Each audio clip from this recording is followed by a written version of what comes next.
Olá, pessoinhas do meu coração. Eu sou Cláudia Lolita, CEO da Clark Contabilidade. Eu sempre trago para você questões interessantes em formato de vídeo no nosso canal, para você ficar por dentro das principais dúvidas que chegam ao nosso escritório e que os internautas enviam para nossas redes sociais. Pessoal, uma questão interessante, que tem provocado diversas divergências no meio trabalhista, diz respeito a saber se a Covid-19 pode ser considerada uma doença de trabalho. Loucura, né, gente? Mas nós temos que tratar do tema.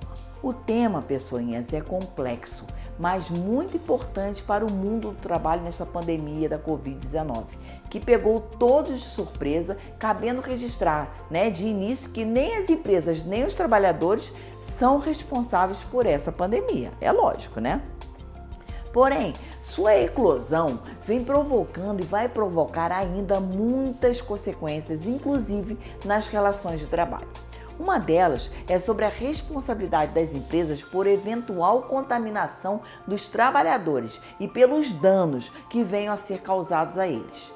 Nesse vídeo, eu farei rápidas reflexões sobre a responsabilidade civil do empregador por eventuais danos decorrentes da Covid-19, ok? Existe alguma responsabilidade civil do empregador, gente? Para responder essa indagação, é preciso saber antes se a Covid-19 pode ser considerada uma doença de trabalho. Se sim, haverá responsabilidade civil do empregador. Caso contrário, inexistirá essa responsabilidade do empregador. Com devido respeito, tem havido informações equivocadas a partir da decisão do STF na ADI 6.342, que declarou a suspensão da eficácia do artigo 29 da medida provisória 927/2020. O que essa redação falava? Ela falava assim: os casos de contaminação pela coronavírus, Covid-19, não serão considerados ocupacionais, exceto mediante comprovação do nexo causal. Na decisão do STF, gente, constou o seguinte: a norma em questão, como se vê, excluiu como regra a contaminação pelo coronavírus da lista das doenças ocupacionais, transferindo o ônus da comprovação ao empregado. Isto é, gente, cabe ao trabalhador demonstrar que contraiu a doença durante o exercício laboral, denotando o caráter subjetivo da responsabilidade patronal.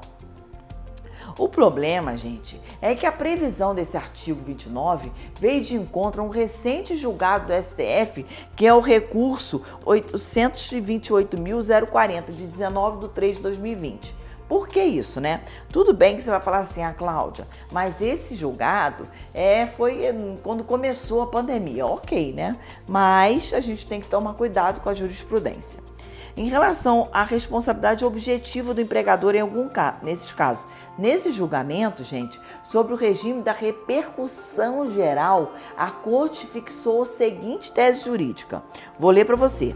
O artigo 927, parágrafo único do Código Civil, é compatível com o artigo 7º, a linha 28 da Constituição Federal, sendo constitucional a responsabilização objetiva do empregador por danos decorrentes do acidente de trabalho, nos casos especificados em lei, ou quando a atividade normalmente desenvolvida, por sua natureza, apresentar exposição habitual a risco especial, com potencialidade lesiva e implicar ao trabalhador ônus maior do que os demais membros da coletividade. Olha só, gente, ainda prossegue, Prossegue a decisão do STF, nosso órgão maior, nossa Corte Suprema. Assim, o texto do artigo 29 da MP 927/2020, ao praticamente excluir a contaminação por coronavírus como doença ocupacional, tendo em vista que transfere aos trabalhadores o ônus da comprovação, destoa, em primeira análise, de preceitos constitucionais que asseguram direitos contra acidente de trabalho, que é o artigo 7º, a linha 28 da Constituição Federal. Gente, olha só, pessoinhas. A norma do artigo 29 da MP 927, portanto, não se mostrou razoável de forma a entender que o STF estava presente nessa decisão, estavam presentes os elementos necessários para a concessão de medida liminar para suspender sua eficácia, como fez. O que se vê de forma simples e clara, né, ao contrário de certas confusões que alguns têm feito, com todo respeito, é que o STF, ao suspender a eficácia do mencionado artigo 29 da MP 927, não disse que o Covid-19 é doença do trabalho. Também não disse que não é, né? Exatamente porque deve ser analisado caso a caso de forma concreta. Com a sua especularidade, como nas demais doenças supostas no decorrente do trabalho. Assim, deve ser analisado em cada situação se a atividade da vítima é de risco ou não. Devem ser analisados o nexo causal e o nexo concausal. Para auxiliar o julgador na sua decisão, será muito importante e necessária a realização de boa perícia técnica sobre o ambiente, do trabalho e sobre as condições desse trabalho da vítima, para saber se a empresa cumpriu ou não a sua parte, qual seja a adoção de medidas coletivas e individuais de proteção e precaução para evitar a contaminação pelo novo coronavírus. Para a reflexão, a partir da decisão do STF, cabe exemplificar e apenas exemplificar, tá, gente? As situações que envolvam trabalhadores do setor de saúde que atuam na linha de frente no tratamento das vítimas do Covid-19 e trabalhadores que atuam em outras atividades normais, como, por exemplo, os funcionários da empresa de contabilidade, que nada tem a ver com saúde, né? Apesar da gente tratar da saúde da sua empresa.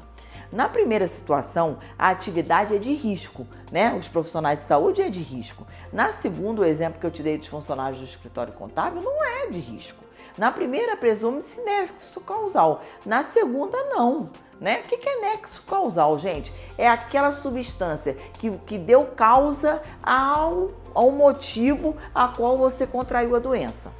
Mas numa como noutra situação, caberá examinar o caso levantado por conta de todos os elementos provantes, probatórios, sua especularidade e se o empregador cumpriu ou não a obrigação no tocante à prevenção e precaução em relação aos riscos da contaminação pelo novo coronavírus.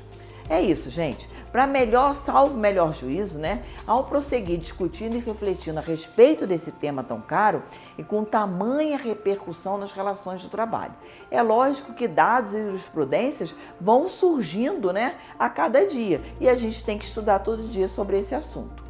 Bom, pessoal, esse é o assunto que foi um tanto quanto jurídico, e se você não é da área jurídica, é só você assistir com calma, prestando atenção, você vai entender direitinho o que eu quis dizer para você nesse vídeo, ok? Eu fico aqui e te deixo com um enorme abraço.